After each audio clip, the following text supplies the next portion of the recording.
au micro de RTL, ce samedi 18 février, Michel Boujena a réagi à l'accident de Pierre Palmade survenu le vendredi 10 février dernier.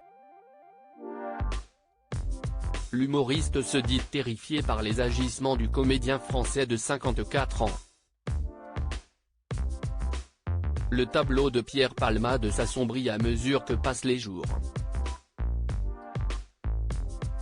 Le vendredi 10 février, l'acteur de 54 ans provoquait un grave accident de la route. Sous l'emprise de drogue de synthèse, ce dernier s'est déporté, frappant de plein fouet une voiture qui se trouvait juste en face. À bord de l'autre engin, se trouvait une mère de famille enceinte qui a perdu son bébé, un enfant de 6 ans, et son père qui conduisait la voiture, actuellement à l'hôpital. Ce dernier a subi cette opération alors que son fils, désormais réveillé, est défiguré, et est alimenté par une sonde, a annoncé leur avocat, Mourad Batik, le mercredi 15 février sur BFM TV. Ce samedi 18 février, on apprend que l'un des passagers, à bord de la voiture du comédien, lui aurait imploré de prendre le volant. Mais ce dernier aurait refusé catégoriquement, en prétextant qu'il souhaitait conduire lui-même, ont révélé nos confrères de RTL.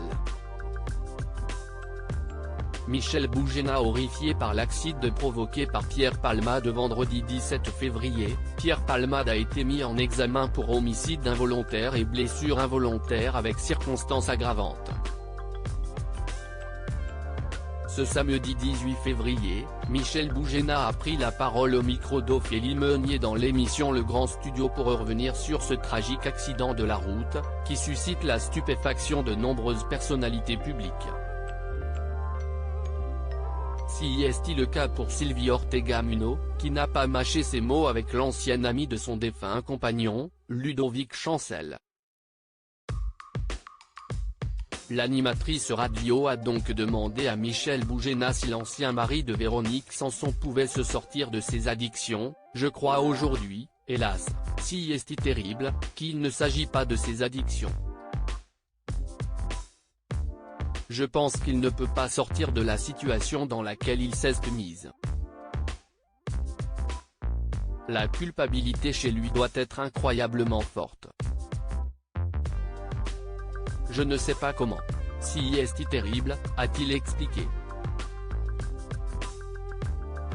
Et d'ajouter au sujet de Pierre Palmade, ne me faites pas trop parler de ça.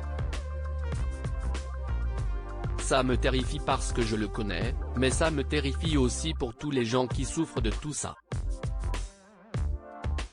Les victimes et les responsables des accidents.